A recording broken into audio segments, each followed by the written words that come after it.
Suddenly I woke up quite early, you know, and the sun was coming through the window in a rather nice way. And I leaned over to give my wife a kiss. And partway through the manoeuvre, I realised that my pits were in something of a state, and that their fragrance was slightly offensive. This is a bit of a worry to me, you know. So anyway, I went down to town and found myself in a very nice store. And I walked up to the, you know, the place, the counter, and the relevant, or what I felt was the relevant area. And a young gentleman was there serving. And it had a badge, and on his badge said, Brand Ambassador. Oh, strange, Brand Ambassador. And he could see that I was, you know, peering at his badge and somewhat confused, and he explained to me, so I'm a brand new ambassador. I thought, I see. He'd obviously been fast-tracked into the Foreign Office, you see, and was doing a little bit of training, you know, so he could take up his diplomatique, you know, position later on. So I thought, okay, right, so train the ambassador. I see, very good. So I explained to him my pitch situation. And he showed me sort of two products that he felt would be helpful. Deodorants, you know. And he said, this one is like, sir, this one is, you know, it's sophistication personified, you see. It's beautiful and fragrant and soft and gentle and very, very beautiful. I said, oh, that's good. He said, this other one, sir, on the other hand, is rugged, sir. It's rugged and masculine. It breathes danger, you see. It's enigmatic and mysterious. I said, oh, that sounds very good as well. I was a bit torn, you see. I didn't know what to do, really. So I said to him, well, could I take birth? And he said, I'm not sure I can give birth, sir. I thought, oh dear. So I said, well, why don't we ask your colleague over there, you'll see, that young lady. Excuse me, could you give birth? And she said, I could, but it'll take some arranging. I said, how long? She said, 9 months. And then she went. And I thought, I can't wait 9 months. My pits will be positively festering. They'll develop their own ecosystem. Nobody will come within a mile of me. It'll ruin my social life. My lady friends won't even come anywhere near Bananastash Towers. And my wife will leave me. This is disastrous. Anyway, this young ambassador, you could see my turmoil. And he said to me, sir, I think I have a solution. Why don't you buy one now and come back tomorrow and buy the other one? And I thought, you're very, very clever. I can see why they've chosen you. You know, you'll be very good. I can see you in Beirut in no time, you know, or Tehran or somewhere, doing your diplomacy. Very good. So this is what I did, you know. Now I can sit here, freshly fragrant, with two pits, one serviced by one deodorant, one by the other.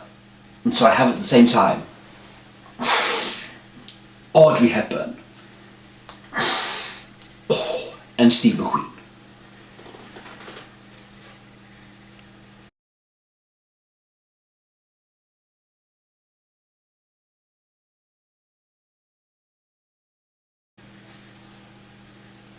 Good evening. My name is Hugo Bananastash, and I talk about impertinent things. And today I wish to talk to you about something very, very important, indeed fundamental to your very existence. And that is the Bristol Stool Assessment Chart. You see, it's like Gillian McKeith, only thinner.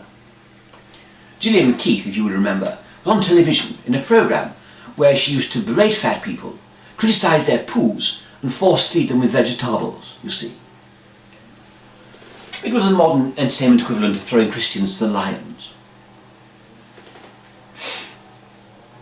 It was called You Are What You Eat, which makes her a rather spiky radish, I would say. Anyway, this is much easier and much better, this a Bristol Stool Assessment Chart, you see. What it does, if you go down to Bristol and you do your poo, you can measure it against these 7 categories, you see. So we have type 7, the deluge, type 6, pedigree chum. Type 5, bit furry. Type 4, the super cucumber. Type 3, arid and flaky. Type 2, profiteroles.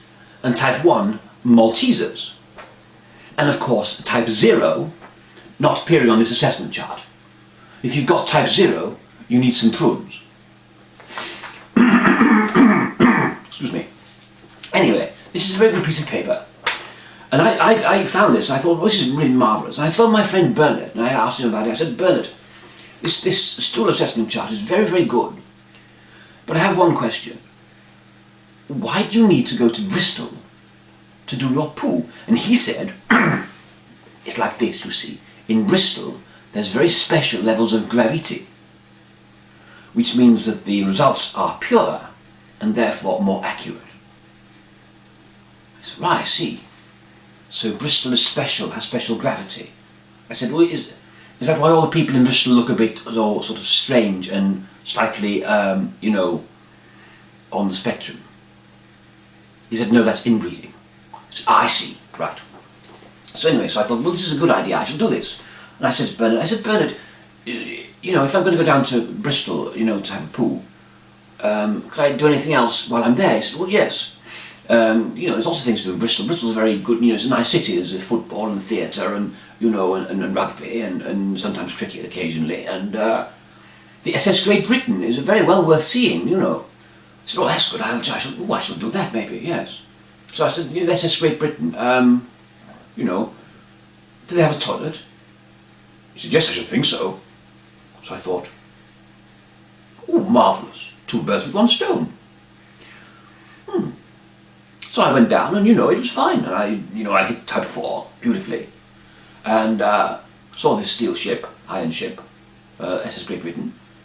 And I had a really good time. Anyway, so I suggest to you, if you're down in Bristol, get yourself to a toilet. If you're going to launch the brown submarine, get yourself a copy of the Bristol Stool Assessment Chart and see where you land and see how you're doing poo-wise. Thank you very much.